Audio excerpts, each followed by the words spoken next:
మేము రీసెంట్‌గా బెంగుళూరులో చిక్క తిరుపతి అనే ప్లేస్‌కి వెళ్ళాము. చిక్క తిరుపతి అంటే చిన్న తిరుపతిలాగా మన సైడ్ వైకుంఠపురము, చిన్న తిరుపతి, ఇంకా కాకాని ఇలా అంటాం కదా! సేమ్ అట్లానే ఇక్కడ కూడా చిక్క తిరుపతి అంటారు.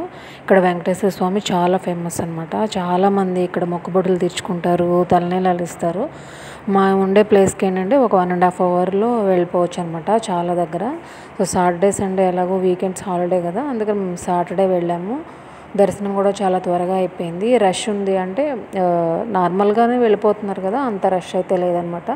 వస్తున్నారు, వెళ్ళిపోతున్నారు. స్వామివారు అయితే ఫోటో తీయలేదు. మీకు ఇక్కడ ఫోటో చూపిస్తున్నాను కదా! ఇలా ఉంటారు. చాలా బాగుంటారనమాట. అంటే కొంచెం కిందకు ఉన్నట్టు ఉంటారు. మనం వంగి చూడాలి. బాగా హైట్‌గా అయితే ఉండరు. గుడంతా కూడా బయట ఎంత ఎండగా ఉన్నా కానీ లోపల చాలా చల్లగా ఉంది.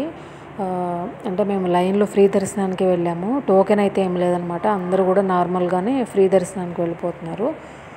చక్కగా ఫ్యాన్ ఉన్నాయి. ఫ్యాన్ లేకపోయినా కానీ మనకి చెమటలు పట్టకుండా కూడా చుట్టూ మొక్కలు ఉండడం వల్ల చాలా చల్లగా ఉందన్నమాట టెంపుల్ చుట్టుపక్కలంతా కూడా.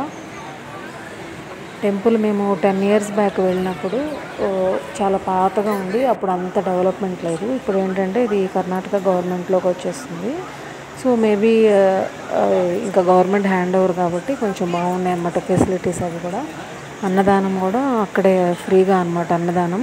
మనం అన్నదానం వెళ్ళి ఫ్రీగా అన్నం కూడా తినేసి రావచ్చు. కావాలంటే డొనేషన్ ఇట్లా మన ఇష్టం అనమాట.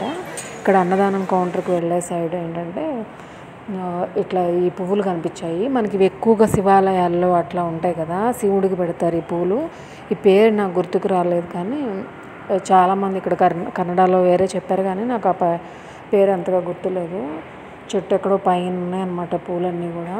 నా చిన్నప్పుడైతే శివాలయం దగ్గర చూసేదాన్ని. అక్కడ శివుడికి పెట్టేవాళ్ళు. ఈ పూల పేరు అయితే నాకు గుర్తు రావట్లేదు.